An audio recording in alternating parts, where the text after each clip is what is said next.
but a little bit more about me.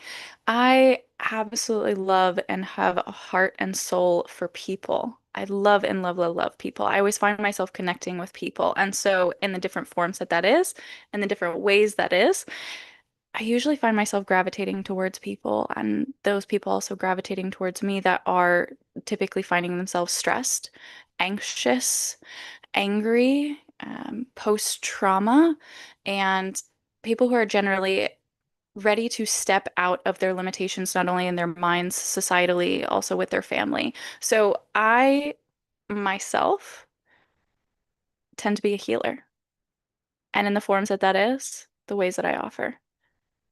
And I know this is an organic way of going about it because everybody is. I am Serenity Lesley. This is my profession. I am a coach. I am this. I am that. And I probably got you on the edge of your seat there. And the reason being is because the way that I said it, in the context that I said it, and even the different levels and layers in which I said it, completely organic. And I know that you don't often run into that. And so I got you on the edge of your seat there. And that's exactly why I said it that way. Because if you're on the edge of your seat, if you're reeling in, that means this is for you. You're ready for the next level. You're ready to hear more. You're ready to learn more. That's what I do. When people are ready, they lean in. So, more about me. My life's purpose is to inspire, whether that be through coaching, whether that be events and leading the way, whether that's public speaking, whether that be, excuse me, authoring my book in whatever form that is, that's my life's purpose. So I've shared with you who I am, what my name is, services I offer, where you can find me, all the things that I do. Now what's left? What else would What entice you? what's left is how we're going to heal the relationship with themselves one person at a time, right? Beautifully put. Beautifully put. And that is a multiple step process. That's not something that we can do just simply next day. A relationship with ourselves is built just like how a relationship with another person is built through trust, time, showing up, honor, respect, love, compassion, understanding. Did I miss any? What would you like to add? I would like to add, that's a good question. Thank you for that. I would like to add that knowing the people around you and the impact that they have. Because I think sometimes we are so afraid of changing the relationship we have with ourselves because that's going to allow us or put us in a position to say that maybe Terrain and Serenity isn't the person for me. Mm, Because the person who I'm becoming, maybe they can't make that journey with me. So maybe I don't even try because I don't want to mm, be alone. And lonely, that's scary. Like, so many of us don't even like our own thoughts because our own thoughts can distort the reality that we're living in. And maybe I'll ask this of you then is if I'm adding that to the mix, the community that we're building, not necessarily being the community that we need, but the community that's familiar. Sometimes familiar is the chaos. How can mm, someone in general identify the community that isn't working for them and the community that they actually want to build? mm. Okay. How can somebody identify? I think identifying the community that they want to build is something that comes later when they discover who they are. And that naturally takes a step, right? And that's naturally its own direction. And earlier you had mentioned even, what if I don't want to walk alongside or be either of us? We're not the goal. So that's not necessarily going to be the direction. All we do is we guide and remove those extra voices, the chaos that you had mentioned. And we help break it down. We give them the clarity and remove that haze to where they can better understand what is and isn't going to be standing in their way of creating that community and creating that better life with themselves and discovering themselves, right? So we're naturally helping remove that haze, not to have us be the goal, not to have them trying to be like me, but to them having that sense of discovery. And once they have that sense of self-discovery, then they can start to find their sense of community. But it's hard to know what your sense of community is if you don't necessarily know yourself because there's that constant feeling of feeling like you're sticking out or standing out or you don't belong. Because if you don't know who you are, how do you know the community that you want to join? That is a great question to ask someone yourself, right? If you don't know who you are, how are you going to know where you belong? And if you're questioning that, does that mean that where you currently are, you don't belong there? Mm. Something I've come to realize, and I've also noticed for most people, is there seems to be this ever-changing sense of identity, right? So there's the identity of us being children, there's the identity of us being preteens and teenagers, and then young adults, and then we have our whole working life as, then being young adults into adulthood, and then after that, it's getting older, and then there's more senses of that as far as like stepping into retirement. Right. And then there's empty nesters. There's so many labels. There's so many senses of self. So having a relationship with ourselves is something that often needs to be refreshed, especially during these stages of our life, right? So it's a continuous process. And once we learn how we can do it initially, especially with one of us, alongside one of us, it gets easier and easier to do it each time. There was a woman that I came in contact with a couple of years ago Mhm. through TikTok of all things. You know, it was kind of cool. And we developed a connection, and her and I, we started talking through DMs. And I'm going to make myself feel a little bit good. If she slid into my DMs, I didn't slide into hers. And it was cool because it was such a organic experience. Since you mentioned, right, you want to build it Mhm. organically. Mhm. I found out that she was going through a difficult time, and her fear, her anxiety, her stress was I'm good enough for my current situation, as miserable as Mhm. it is. I don't know if I'm good enough for a new situation, as positive as it may be. So then I Mhm. asked her, what is your value? And she listed it. Everything she listed, Serenity, was external things. I was like, if I were to take away all of this stuff, right? The car, the house, the toys, who are you? She was like, I don't Mhm. know. And you mentioned work and you mentioned all these different identities. I think so many people from childhood, we know we're a child, right? We don't know anything else. Mhm. I want to be Michael Jordan. I want to be the president. We have these identities of dreams. Mhm. But as an adult, what are we? And I think sometimes Mhm. people attach things externally is that, okay, I work at a hospital, work at a bank, I do coaching, I'm a coach. Mhm. Okay, but from your childhood to your teenagers to adult, you were somebody. We seem to have forgotten that. When it comes to identity and the value that we attach to it, what are some of the obstacles that you see that people maybe don't value themselves because maybe their identity isn't healthy? Mhm.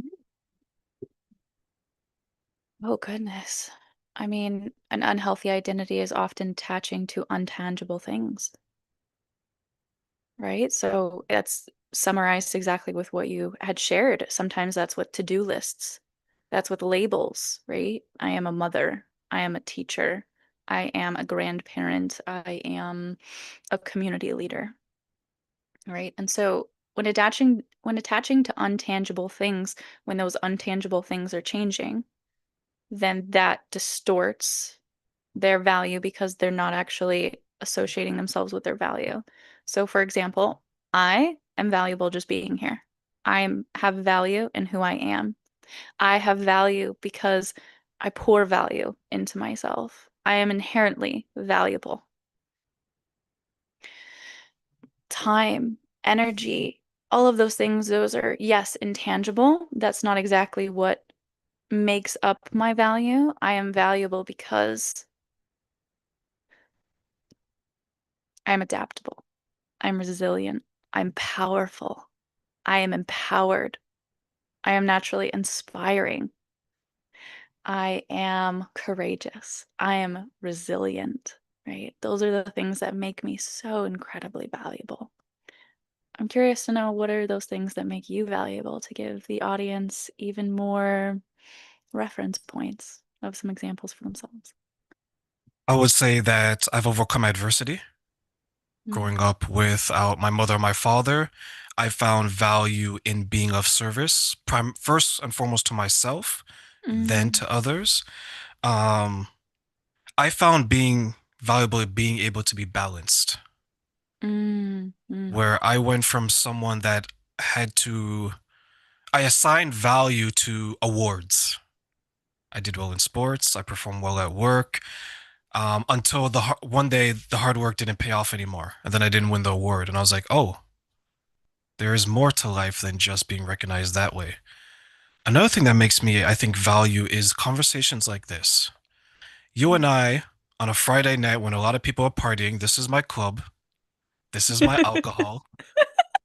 This is my beverage. I know I'm not sponsored by Booster Juice, Don't worry, right? These are it things. got faded. They can't see it. Sorry, There you're you go, good. right? So these are the things that make me valuable because I control it.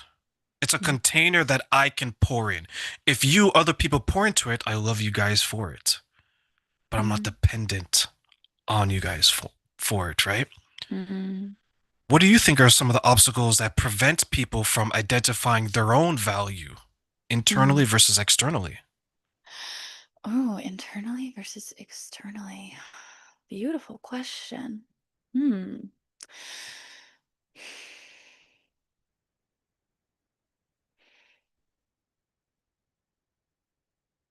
Oh my gosh, you've left me speechless. This is such an in-depth question. My goodness. Oh,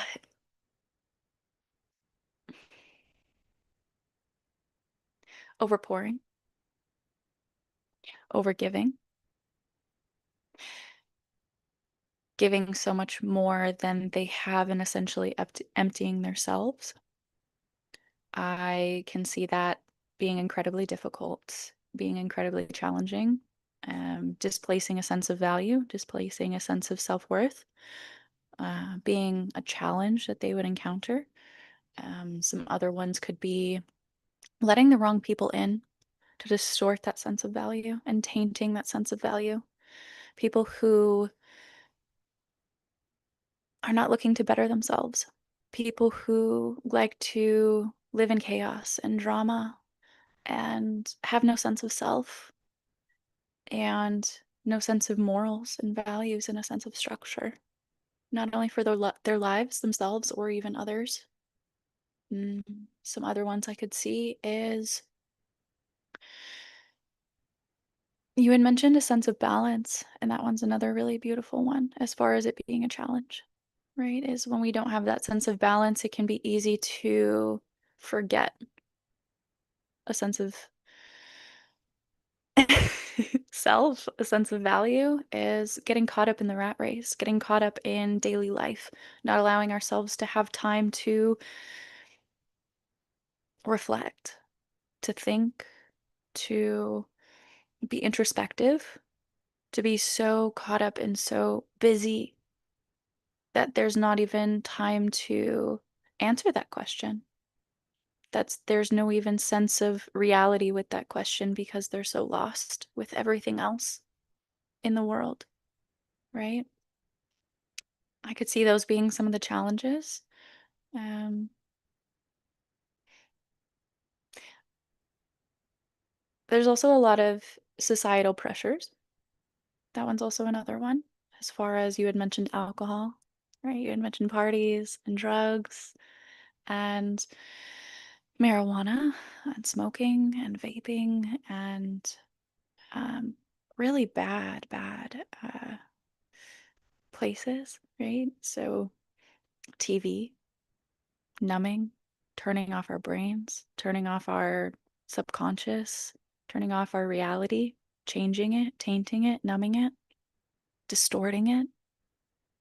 I could see those being the many challenges that we would face on a regular basis. What are some that you might have that you could see? People pleasing, Mm, I would say. And I mm, think many times that comes from a place of fear. If I don't do everything for Serenity and Serenity goes out and finds it in someone else, I'm alone. mm, I don't want to be alone. I can see taking on more than you should, similar to you over when you mentioned overpouring. I'm pouring in everyone else's cup, but I neglect to pour in my own. I see a lot of women suffer from this, mothers specifically. Um, Trying to do everything at work while neglecting your family and yourself. I see a lot of men who are so determined to be high performing suffer from this. There was a time where I spoke to a woman and a couple actually who are over 60 and they're old school, for lack of a better word. And their mindset was, I have a roof over my head, so I should be happy, right? They make enough money, they provide, and they have a place to sleep. The concern was their children wanted their presence. mm, So you have a conflict in love languages, for lack of a better word. mhm, One, the husband and wife, they're gift giving. The children want quality of time. And unfortunately, those two, it's a big conflict because gift of time, you have to work to get the money to buy the gifts. So quality time is stop, stop, stop, more of me. So I think that is an obstacle for people. Another one that I find is comparison. That's a big powerful. one. Wow. Yeah. Um, Neighbor to the left has a 3,000 square foot house. Neighbor to the right has a 2,500. You have 2,000. That might be. I don't know if you watch movies. There's a movie, The Purge, Oh, the very goodness. I've first seen one, it. right? Oh, my goodness. Yeah. Yeah. So Wow. those who've seen it and those who haven't seen it, you do realize that the reason why they want to kill that family is because his house is bigger than everybody else's. Remember when he did the addition to the house? Oh, And yeah. Hmm. then, right? And then that's why they came and they found out the reason why they wanted to kill the family was because his house was more elegant than theirs. That was the first Hmm. Purge. Well, first Purge movie. So I share that because sometimes we are secretly envying or being jealous of other people because we're comparing ourselves, external things. Hmm. Hmm. You have a better car, bigger house, better job. Why can't I have that? The first time I got this house that I live in, I brought all my friends. And I was so happy because I grew up poor. I was like, I'm going to celebrate with my friends. We have a house, we have a place to stay. The basement is finished. We can do whatever it is we want. Until that one friend said, Terrain, why is it that you can get a house and I can't? Hmm. Before the end of that year, we're no longer friends because the comparison, it was a thief of joy. The person couldn't be happy for me because it was a competition. And some people view life that way. Everything Hmm. that you have means that I can't have it instead of thinking there's enough to go around. Hmm. Have you seen the difficulties comparison between people does to their life? And if so, what does it look like? Yeah, absolutely. Gosh, I've seen it consistently. Cars, people always wanting the fanciest cars, people wanting the fanciest groceries and shopping at Whole Foods, whole paycheck, right? Having the Jeep, the off-roading Jeep, right? Just empty every pocket, right? Yeah, even my nephew, he talks about Bugattis all the time. I'm like, dude, that's not even the life goal. I think you're just talking. He's 7, so he doesn't understand. But yes, of course, I completely understand. I've witnessed it a lot in many areas of my life. There are certain times in my life where I've had, the perfect relationship. I've had the perfect lifestyle of traveling abroad and living in different countries of periods of time. And I've had times where I had a beautiful apartment. Oh, excuse me. Sorry. I've had a beautiful apartment. It was gorgeous. I had a jungle of a living room, right? And I've had all these beautiful things, and different people of different periods of my life come through and they do express that, right? Even more recently, I had a friend. She actually expressed to me that she was feeling envious, but more so inspired. And I was proud to hear that, especially about how she said I was so calm, but I had such a sense of leadership. And she was more happy and proud, but had a little sense of envy, and I could hear it in the way that she communicated. But she was so naturally trying to transition it into a healthy way of she has that and I can have that too. But that's not always the case. And the times that I've encountered it where it becomes self-consuming in envy and jealousy is not wanting me to have it, right? Poking at it, trying to break it down as far as, oh, you have such a nice apartment, like you mentioned about the house. Oh, you have such a nice apartment. Oh, but these windows are too big. Or I could see this getting too cold. Or I could see this getting too hot. Or, oh, the wall color should be this instead. That would look so much better. And just finding any way to like pin a little hole in it, right? And to me, I'm not so attached to all of those things because they're those untangible things that we referenced earlier. And so to me, it doesn't poke a hole in it for me. It pokes a hole in it for their reality to make them feel better about it temporarily. So the apartment, that was 2 years and I was over it and I wanted something different. I like change. I like experiencing different things in life, living in a tree house, living in an apartment, living in a cabana or a casita, living in a boat, living in here, living in Mexico, living in Costa Rica. They're all intangible. I'm not attached to it. Same with the car, right? There have been times where I've had a beautiful, super big, nice, tricked out Honda Pilot, and it goes off, like it has the ability to go off-roading. And then I got into a car accident. It was totaled, it was destroyed. And now I have this perfectly amazing little commuter Volkswagen Passat and it gets the job done, right? There's not that attachment of that intangible thing. Everybody has a different mindset when it comes to these intangible things, like you mentioned, and everybody's way of thinking about it is so different. And the healthy way, and just quick little tip nugget here, right? The healthy way that I mentioned with my friend of she has that little sense of envy. She can recognize it. She can see it. Also, too, for those that don't know, I'll explain. Jealousy is kind of more along the lines of you have this, and instead of you having it, I want it. Envy is more along the lines of like, you have it and I want it too, right? So that's the comparative difference that I mostly understand. You're welcome to share too on your end. Um, and so she had that sense of envy. She sat with it.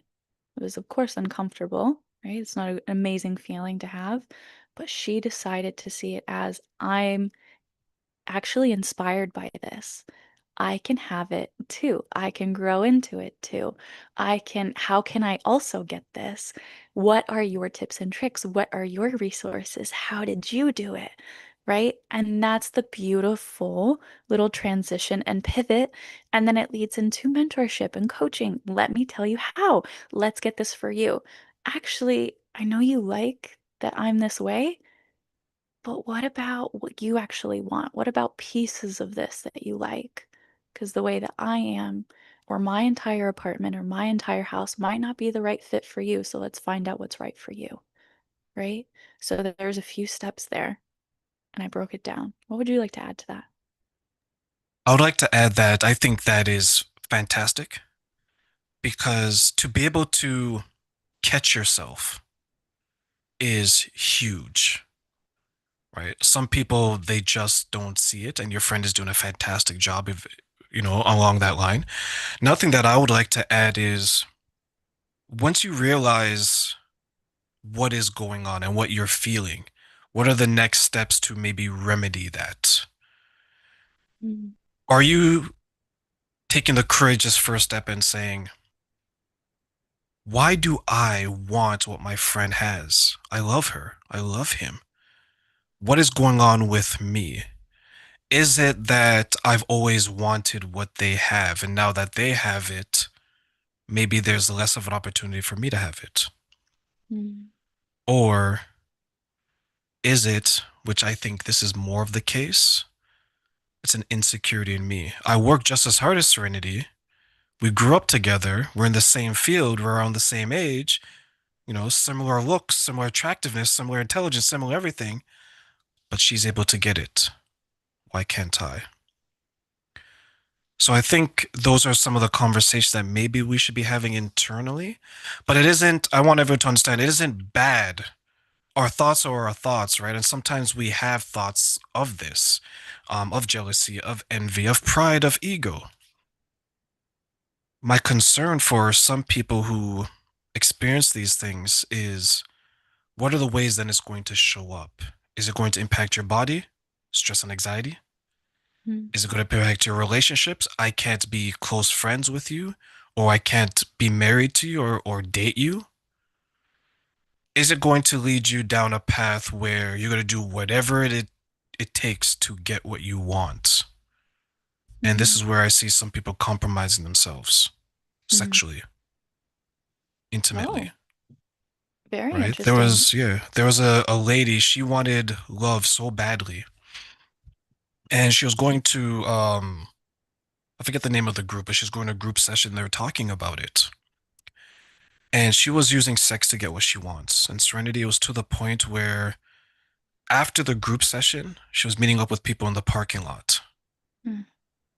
Because to her, that was the only way at that point in her life where she can get attention and what she thought was love. Because as a child, she was sexually abused. Mm. So love was shown to her in a very toxic and negative way, and it stayed with her. She was like, okay, this is the only way that men have stayed around me when I've offered my body or when they have taken my body. Mm.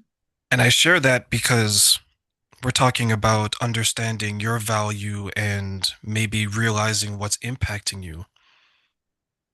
When it comes to the lack of identity, the trauma that we go through, what are some of the ways that you see it impacting people in their relationships outside of themselves, such as, let's say, husband, wife, boyfriend, girlfriend, or some type of intimate connection? Oh goodness. Yes. I mean, I see it pretty consistently. I see it in repeating habits and behaviors, and not only what those people had done to them, but they are themselves repeating those habits and behaviors onto others, as if they had seen it almost as a sense of that person being a role model. So they are naturally picking that up. The other one is on the opposite side of it, right? On the receiving end. So they're consistently looking for people who had inflicted that on them when they were a child. And they continue to seek that out in those forms of relationship is because they consider that in their very deep parts of their subconscious mind as normal. And it's almost as if creating the same loop, creating that same chaos, and creating that same trauma. And something to set people free is you cannot heal where you have hurt. And if you continue to be in that same dynamic and you continue to circle and play in those roles, whether it be on the receiving or the inflicting way, there will not be healing because it will be the continuous story playing on and almost creating like a chaos tornado. So, identifying awareness, learning what is right and wrong, what is healthy and unhealthy, pinpointing it. Awareness is the first step for anything. Second is applying that awareness. Applying that awareness in what you now see, right? So say for instance, I'll give you one that's very specific. This person is beating me. This person is leaving bruises on me. This person is hitting me, right? So maybe in youth, that person had done those things to you, right? Or that had played out naturally. And so you thought that was them being protective, them being loving, them wanting to make sure that you understood them, making sure all of these things, all of these excuses, those things are not actually healthy. Communication is perfectly powerful enough. We have ears, we can hear. For those that are deaf, they have, different forms of speech, just wanting to be inclusive of all. Podcast, though, So, first step is awareness. Second is application of awareness. That person now is trying to be physical, stopping the physicality, stopping putting yourself in the position to be hit, stopping yourself from being in the position of receiving that kind of abuse, essentially at a very foundational level. So, whether that be stopping that person, stopping that situation, stopping that environment, or even removing yourself from that. And that is a manual adjustment after the awareness piece. Third part is comforting yourself, having compassion with yourself and grace and understanding, rebuilding, reforming of what you want to build and creating that new healthy dynamic after that healing and understanding that it's okay, right? That was what you were taught. That was what you had learned. But just like anything, we can unlearn. We are not the situations and outcomes we were brought up in. You had mentioned poverty. We are not poverty. We are not what we came from. We are not the person who is abusing us. We are not the person on the other hand being a bruise. We are not that. We are more than that. We are valuable. We circling back to value, understanding that value, right? After that, it's trust and love alongside that rebuilding, right? Those two go hand in hand. And this is also where we circle back to identity of who do I want to be now? What do I what do I want to do instead? Who do I want to become? How and what ways can I choose better for myself because I deserve it, because I'm valuable. And that path in itself is so beautiful to build. It's so foundational. And people who are abusers, now that you have that awareness, now that you have that love and compassion with yourself, and now that you have that respect, now that you have all of that love and this new road that you're building, you'll naturally be able to pick them out like a weed on your path that's so beautifully laid. They won't be able to last. They won't be able to stay. They won't be able to grow because you're not overpouring. You're not overwatering. You're not allowing yourself to be put in that situation anymore. If it does happen, you don't allow for yourself to stay. Pull them out like a little weed on your path. This is not who I am. I do not deserve this. Right? How can we help others to identify self-awareness and the benefits of it? Mm. Identify self-awareness and the benefits of it. So, identifying self-awareness, it's so ironic the way that that sounds. I kind of love it. Self-awareness is the ability to be able to ask ourselves questions and to be able to take a moment to pause, not react, and look at either what is going on around us or what we are doing. So, replacing reaction to pause and observe. Reaction can make it hazy. Reaction can make it cloudy. So, with me talking, that's a natural thing that I'm doing. That can sometimes be a reaction or an action. Not everybody initially has the sense of awareness to be able to observe themselves while they are reacting and while they are also taking action. So that naturally builds and grows stronger over time. But first, the more that we have more pause moments, the more we can observe not only ourselves, but also others. It builds that sense of awareness, right? So having the ability to ask questions, having the ability to simply look and watch, pay attention to our sensations, pay attention to our emotions, pay attention to our body, paying attention to those things. And we'll be able to then strengthen that, and it grows just like a muscle, similar to when we go to the gym and we lift weights. We get stronger, we're able to pick up more, we're able to carry more, we're able to lift more. Similarly, awareness grows and expands more and more with that. And with that sense of awareness, it'll be then being able to observe, notice, and see when we are having reactions and actions, and being able to manually adjust them and change them. What would you like to add to that? Did I miss anything? I would like to add that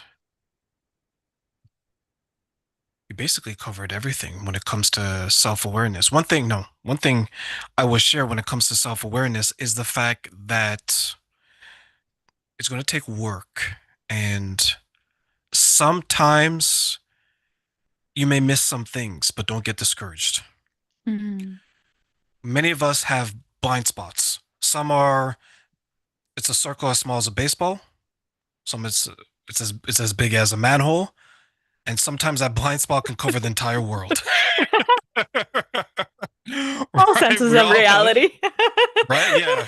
Yeah. We all have those blind spots, right? And the reason why I say it like that, to add a little bit of humor, is to don't beat yourself up if you miss something.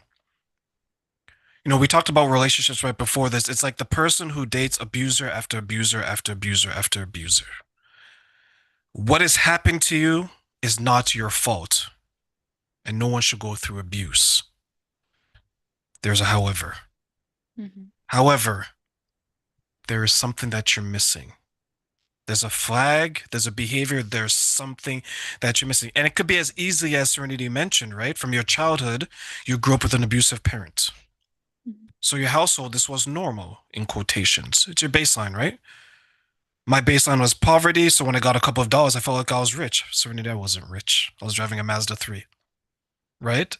But a Mazda 3 in comparison to walking and taking the bus, that's rich. Whereas someone else who always had the family car, the Ferrari, the Maserati, that would be rich. So I share that because I don't want anyone to think that their blind spot means that there's something wrong with them. It's just a hey, there's something over here. There's a flag, yellow flag. Just wave it, right? That's what I would share for self-awareness. Another thing I would share is the impact that guilt and shame has on your self-awareness. It can prevent a lot of people from growing.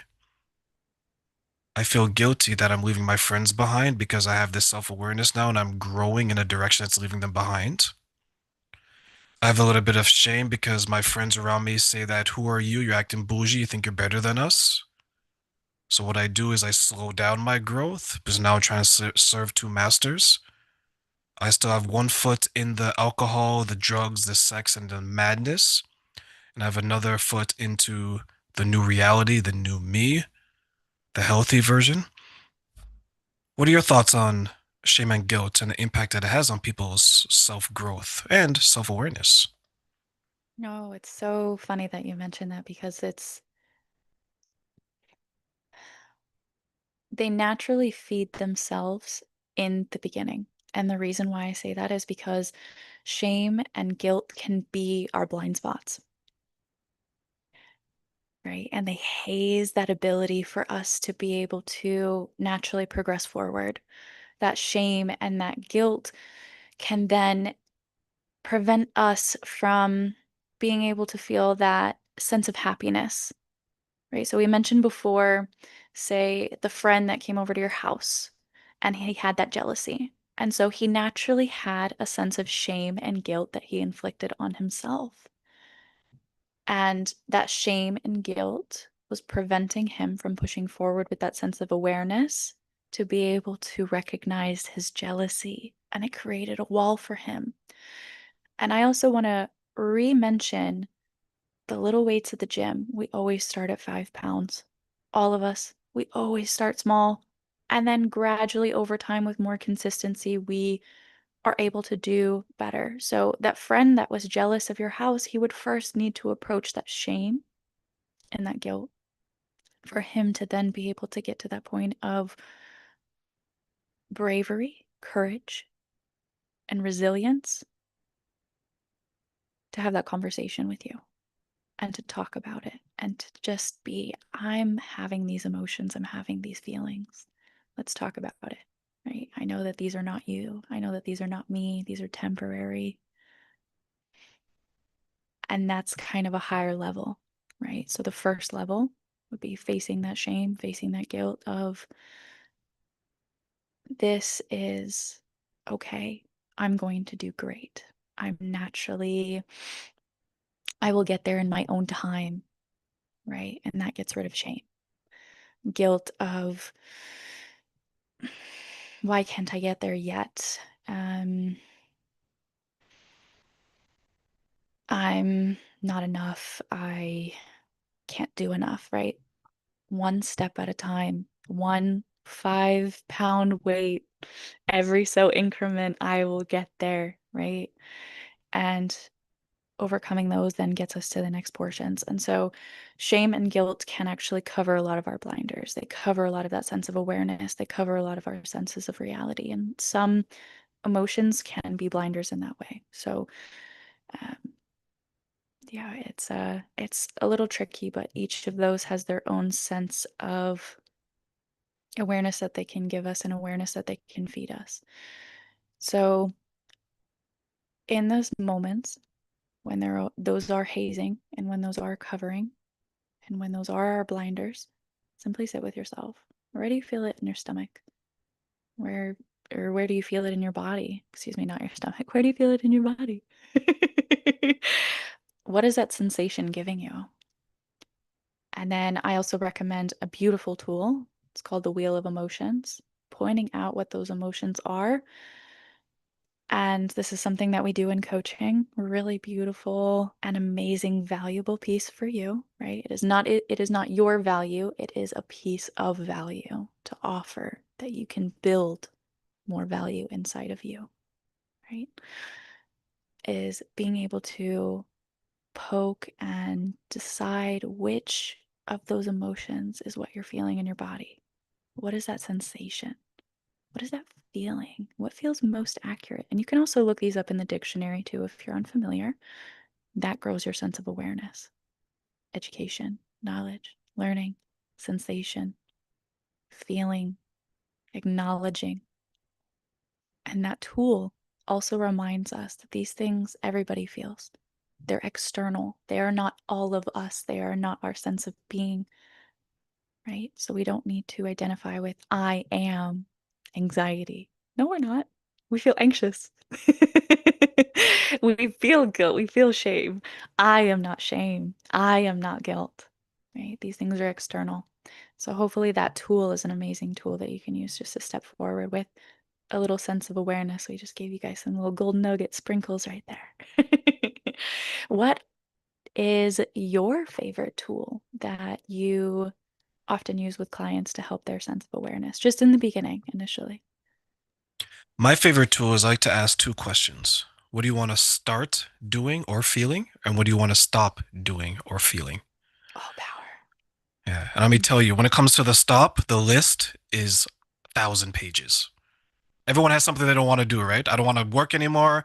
I don't want to be with these damn kids. I don't want to be, I don't want to be this overweight. I want to fit into this dress or this pants. There's so many things that we don't want to do, right? I want to stop. I want to stop. I want to stop. Even though no one stops fully at the stop sign, right? We kind of slow down and then drive right through. Start doing is a little bit more difficult. And I share that because that's where it is you, Mm. meaning that I want to stop being around bad people. I want to start dating toxic men or women. You can kind of point it to external, right? But when you say you want to start doing something, that's all you. I want to start to lose 5 pounds. To your point, right? I want to start going to the gym. I want to go from 5 pounds to 10, from 10 to 100. I want to start living for me. I want to start being less anxious. So those are the two questions I ask people because it gets people thinking, and then I get the ability or the opportunity to reframe.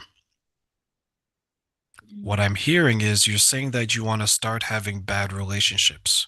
So what are you going to start doing to have healthy relationships?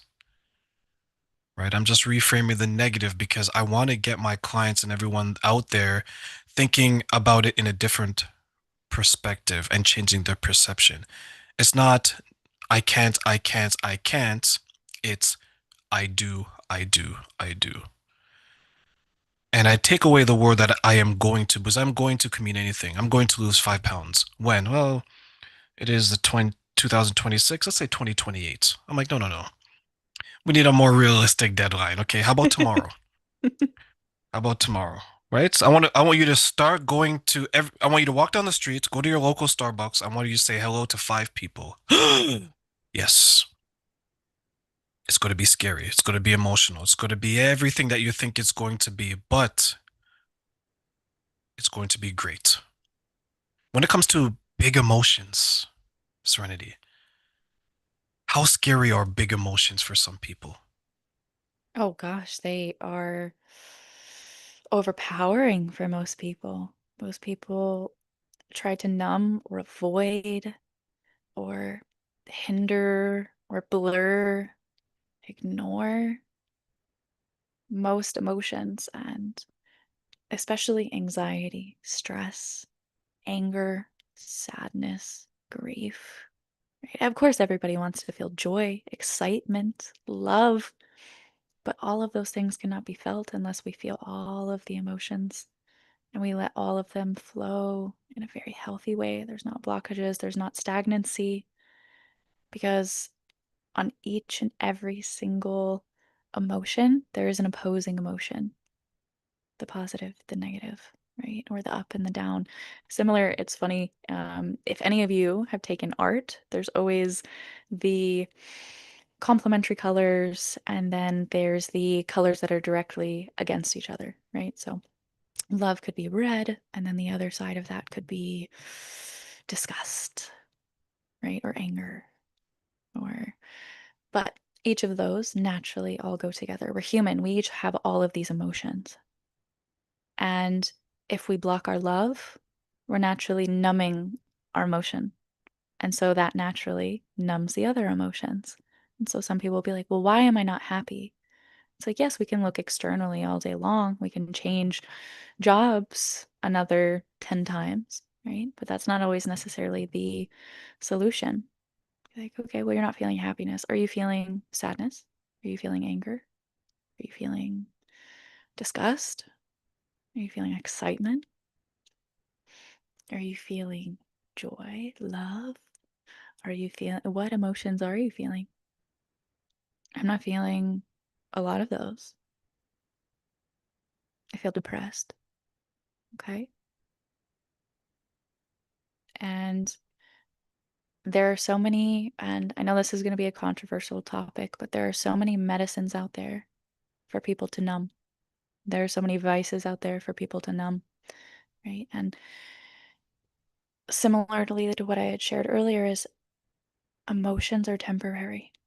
Emotions also don't always need a reaction. They don't always need to have so much time and energy and focus. There's a way to feel them healthy without being overconsumed by them. And you can feel something, you can feel a sensation, you can feel the emotion, and you can feel it in your body without needing to run many loops and ruminate in like a racetrack. And it doesn't have to be hours and days. And because at that point, you're realizing it's repeating, it's looping, you're hearing the same things, you're feeling the same things. It's just continuously circulating. And that's not necessary. Sometimes it's just like, I feel this, I understand it, and I release it. But I understand when people aren't used to doing that, when they're not used to that awareness, when they're not used to having those conversations with themselves and that compassion, it can be overwhelming. Yeah. What is your Especially if experience they've with been that? hurt. Mm-hmm. I was going to say, especially if they've been hurt.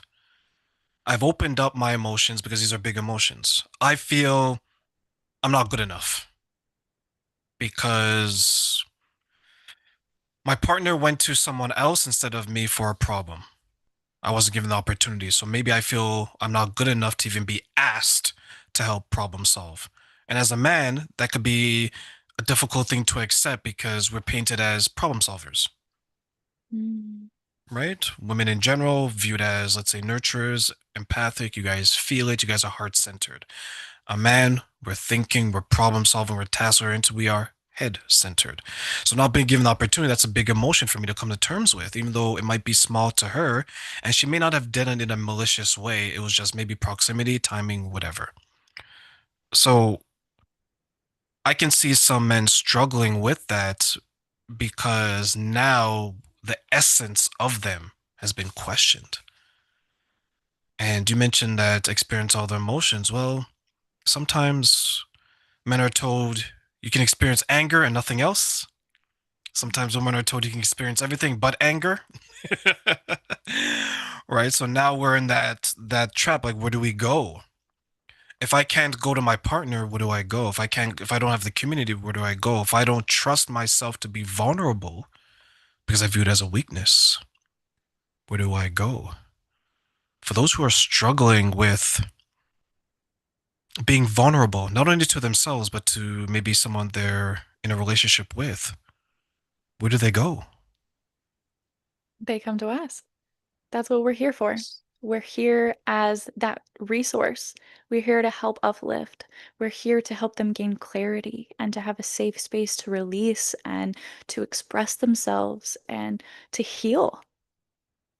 All of those things are incredibly valuable, and not every single person out there is capable of offering that.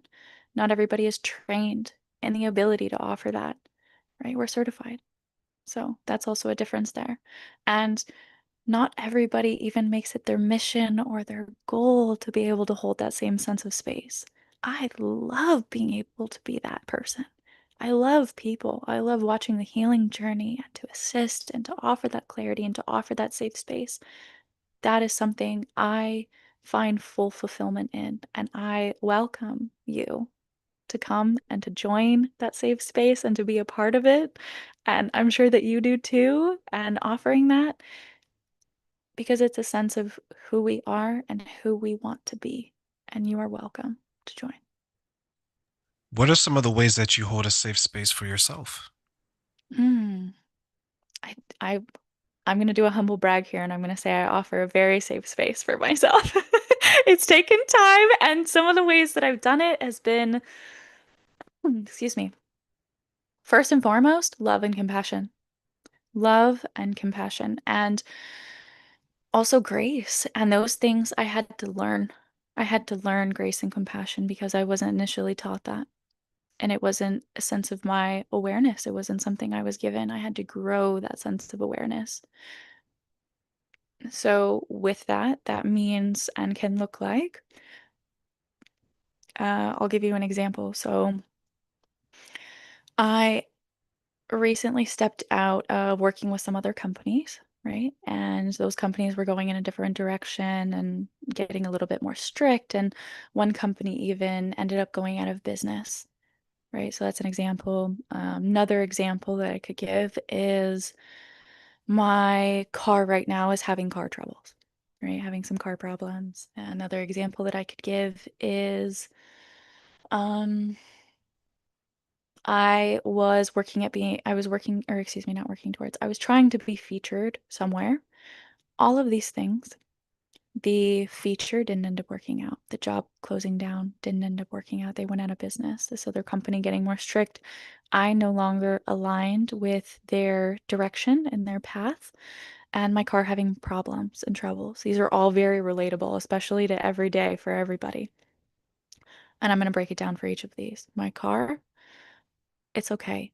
Every car is going to have things that need to be repaired. That is totally okay. So that is grace. That is not only showing myself grace, that is also showing the situation grace, right? And understanding. And the compassion that I give myself is, and love I'll give myself is, it's okay. I'm going to figure it out. I already did. right? I found a mechanic. I found a local mechanic that I like. I love supporting local. I love supporting small business. That's my thing. That's my jam. And I have the money for the repairs. It's okay. So the other one about the feature, of course, naturally somebody might feel I'm not good enough, like you mentioned before, right? I'm not going to be able to make it. Or why is everybody else being able to do it? That might be a natural script, right? And I'm going to call it a script because I view it very externally. It's not me. So I am more than enough, and that is okay. I can try again later in the future. Maybe they're looking for something more, and maybe that's something I don't have yet built, but I can, and I am, and that's okay. Other one could be another form of communication with myself is I am having a lot of opportunities present themselves, and maybe these opportunities are a better fit for me. The company going out of business, I understand. The world around us right now is a little unsteady, and the world encounters those things here and there. It's very normal, right? It's not anything that we can control, and it's okay. Businesses come up and businesses go under. Businesses stay, and that's just the cycle of life, and that is totally okay. I am not this company. I am not what they are, right? And it's just a circle of life. The other one is the company that's no longer aligned. I am going down the direction that I am meant to go down, and I'm going down the direction that I want, that I see, that I am building. Remember that road that we were talking about where we pulled the weed out? Yeah, we were pulling those weeds out.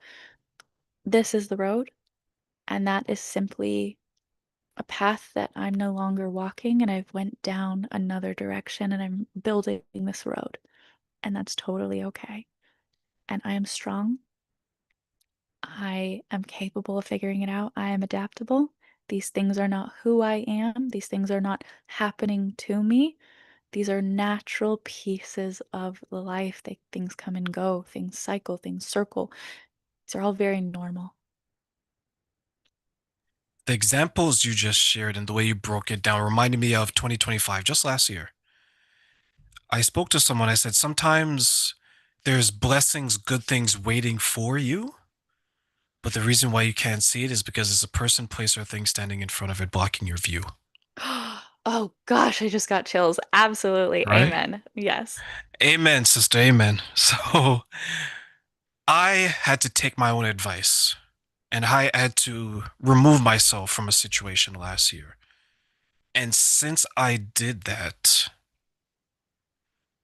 every day after that has been benefit, blessing, positivity after positivity. And I'm a pretty positive guy, but this was like borderline toxic positivity. Okay, Next it level, was, next level. yeah, it was so good. People are like, ew, right?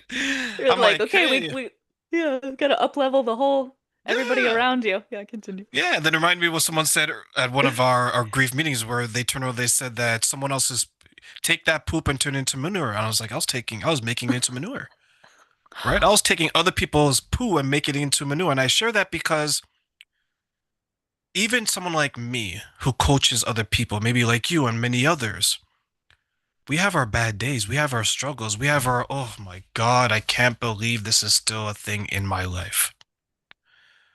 But once I removed myself from that situation, I was like, wow, I can't believe it was like, you know, that door, you're trying to get it open. And when you get it open, just positivity, everything just flies through. And you're like, wow, I should open this door before. That's what it was. And I love it because all it did was reinforce the person that I'm becoming. It was a step back to take a leap forward. It wasn't a step back to fall forward. But I needed the change in perception. When it comes to how we perceive things, either happening to us, happening for us, or maybe even happening around us, how can we change that perception? Mm. It's so funny. It just goes honestly full circle. It goes back to not reacting and not overly being consumed. by that reaction.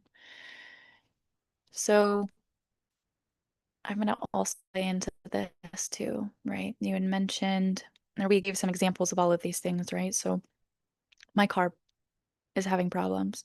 If I had the reaction of, oh my gosh, this thing is such a hunk of crap, right? I can't believe that this is happening to me. Why is the world punishing me? Right? All of these things that we hear these scripts going on, right? And, maybe many years ago it might have been my script previously, right? But it's no longer my script.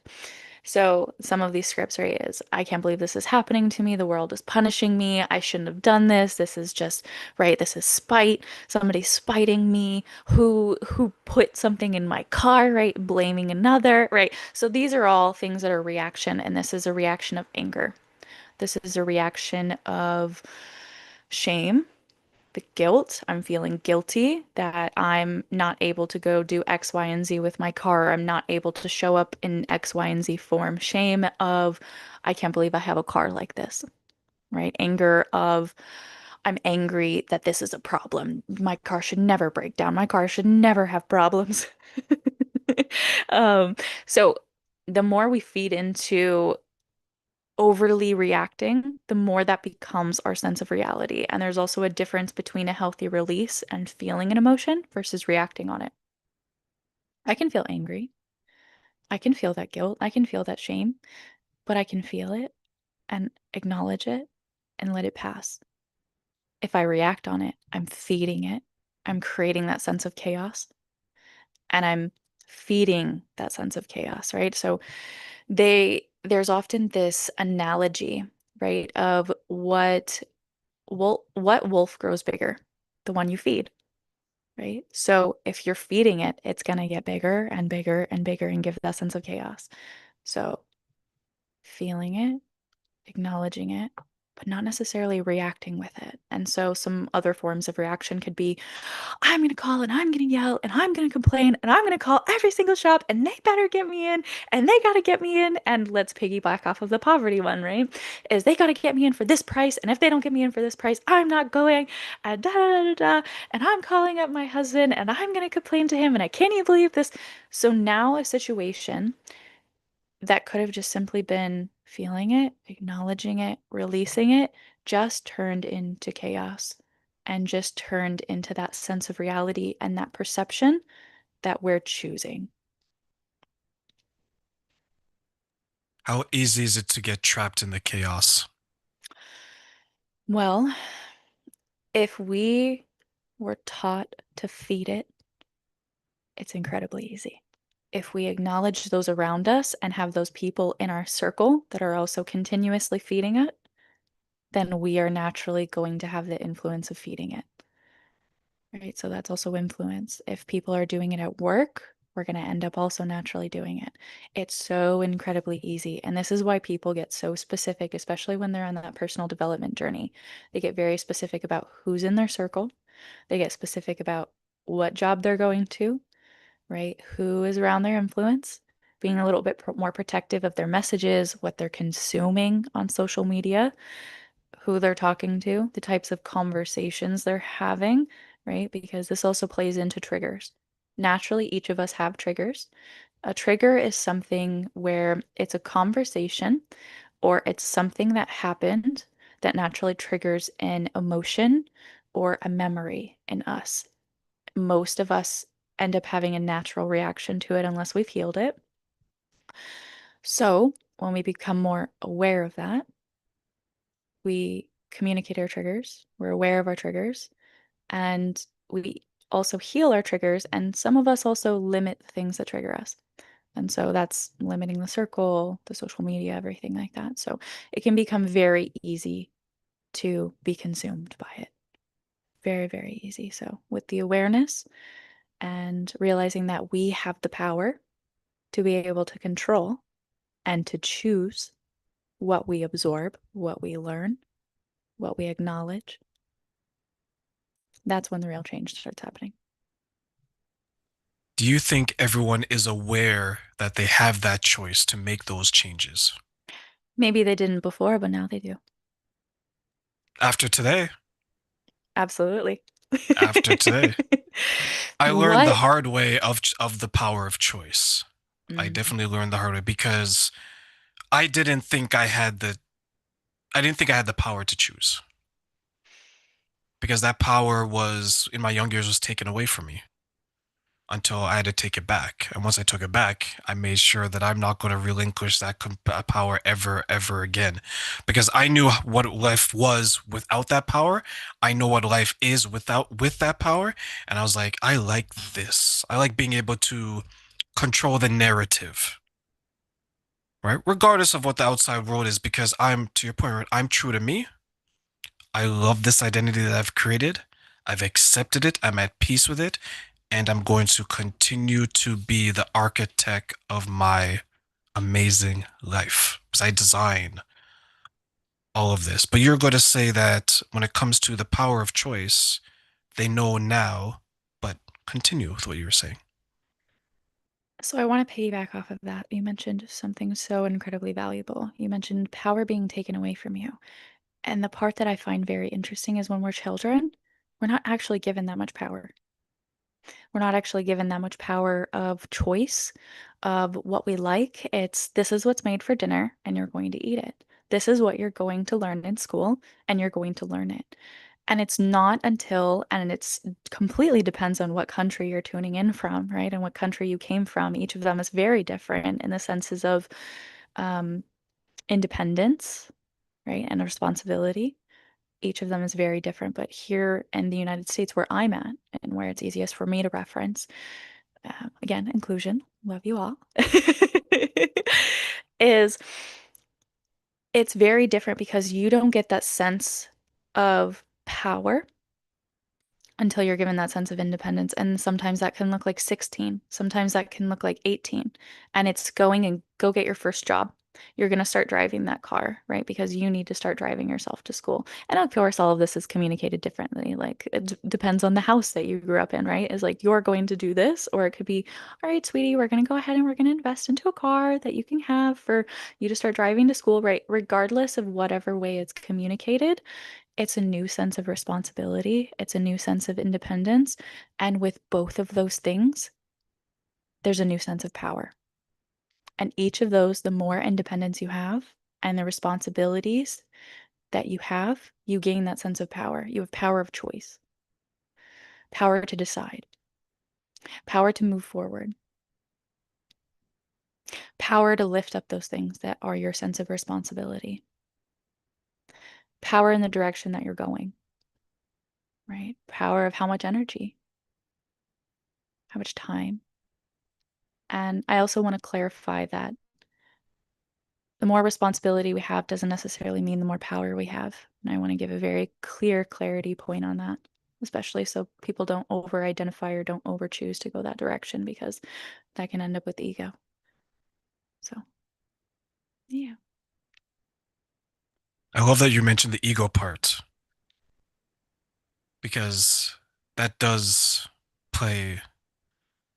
I'm going to take a step back. I'm going to give an example. Since you're giving examples, I'm going to give examples. Let's hear it. Let's hear it. Bring it Let's hear it. in. Work. If I'm the type of person where everything is going wrong around me, but I have my job where I'm very successful at, I may hide in my job because my job makes me feel good. It makes me feel like I'm a perfect person because I have no flaws, right? I go in there, perform well. The women there, they like me. I'm catnip. I'm Batman, right? I am Wouldn't it be sexy and Catman? Because you said smart. catnip. Well, I guess there's a cat. I know there's a cat woman. I don't know if there's a cat man, but maybe there is. But Continue. I'm all of these things because my job tells me I'm all of these things. Mm. When I go home now, I'm something else. For those out there who are married, you're a husband. For those out there who have children, you're a father. But you're not as good as a husband or a father as you are a worker. Doesn't mean that you're bad. It just means you're not as good. For the people out there now who's going to spend all that time at work because it validates me, it gives me attention, it makes me feel good, it feeds my ego. Once again, I'm sexy, I'm smart, I'm catnip, right? For those now who the foundation is falling apart, because I believe the foundation is family and your loved ones.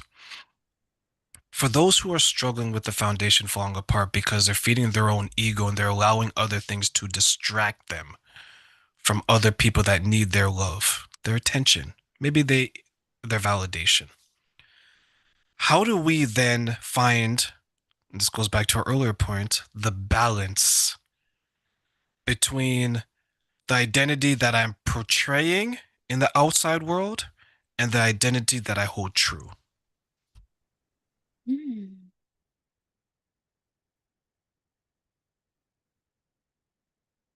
This also similarly plays into the intangible. So anything that's intangible is, again, there's that space with the identity. That's a small pivot of it. But another one, too, is if it's something that can change so easily within the next few years, or something that changes by external circumstances, it is not a part of your identity and who you are, right? So the reason being is because if my identity is I'm a teacher, but what about in 2 years? I'm a principal.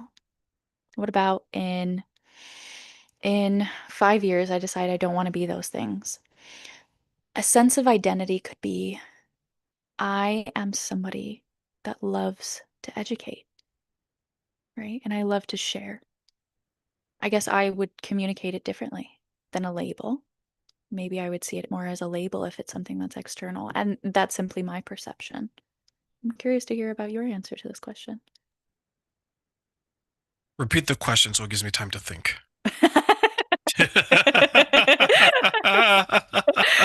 I'm being honest, I'm being transparent, right? So, your question, and I will also to paraphrase this. So, your question was on identity of self and identity. Oh, actually, I don't know if I could ask it back to you. It was so unique and so original. Hmm. What I remember in it, and I don't think I could ask this in question form, hence it gives you the awareness that I'm not yet ready to be the podcast host and we're the podcastee, is you had asked something along the lines of the identity of self and the identity that's external. And that is as much as I could give you, and I would love to hear your answer to how you see them differently, actually. External and internal identity. Hmm. Yes. The difference is my my idea of it. External identity, you get validation from others. Internal identity, you get validation from yourself. Oh, beautiful. Okay. One is temporary, Hmm. external, to your point, teacher, principal, retiree, three different identities, three different views from society. Internal, out of those three, I'm helping the next generation. No one can take that away from you because you're doing that as a teacher, as a principal, and as a retiree. And you're going to do that all the way until you die. Even though externally you may be viewed in three different ways because you're doing it in different ways, the core is still true. And it goes back to core beliefs. What am I? I'm someone that wants to be of service. How are you going to be of service? Teacher, principal, retiree. Retiree, I went and I did contract work for the local schools and I'm teaching on suicide awareness, right? You're still giving back. If I take it personally now, make it about me, feeding my ego, make it about me, I'm going to say that I grew up in the church, strong foundation.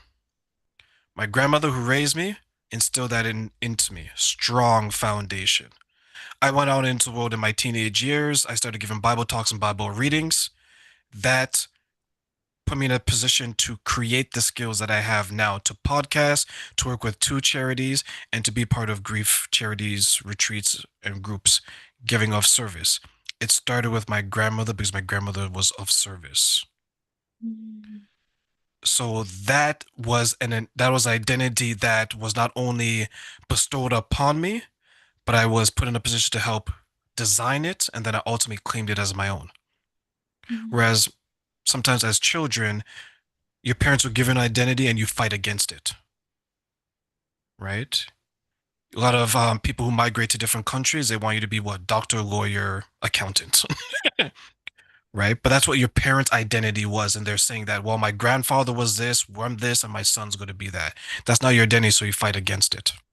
Mhm. That was an identity that I love because I love my grandmother, and it was created out of love and not control. Care versus control, compassion versus control. So I think that's where identity comes from because no one can take that away from me, and I validate myself. Now, some people externally may see me as a podcaster, you get validation from there. They see me as a coach, you get validation from there. They see me a part of these two charities, you get validation from there. But it still ties back to my core belief of who I am. So that's Mhm. how I answer that question. Beautiful, beautifully answered. So, we've had so many beautiful conversations today, and we've dropped so many pieces of value for the audience. We talked about exercises, we talked about different ways to grow your awareness. There was so much that was value today and things that we offered, and I hope that they got each and every one of those gold nuggets and picked them up and put them in their pocket, especially for later. And we have even more gold to give, and we're happy to share that gold because you are valuable and you are here because you are ready. You are ready to move forward. You're ready to move into the next step. You're ready to be the best versions of you moving forward with your life because you deserve it. You really do. Let me ask you one final question, Serenity, before I let you go. I Of want to course. give you three wishes, and these are things that you can wish the audience and everyone listening knew. What are three things you wish people knew about loving themselves and why? Oh my gosh. Oh, this one actually, this is such a beautiful question. It's so unique, it's so original, and it's almost getting me a little emotional as well. Loving ourselves, loving myself, loving ourselves shows us we naturally can fill our own cup. We naturally are here for ourselves no matter what happens, no matter what's going on in the world, no matter what's going on around us, no matter what's going on with another, we take care of us. We take care of ourselves. We protect ourselves. We care for ourselves. If we are hurt, we tend. If we need something, we step in. Loving yourself is the full understanding of that, and it will naturally set you free from searching for that in others. It will also set you free in giving you more senses of peace, reducing stress, anxiety, pain, anger, and loving yourself will allow you to have so much more senses of happiness because we can just trust that whatever comes forward, we will be able to be there for us and show up for ourselves.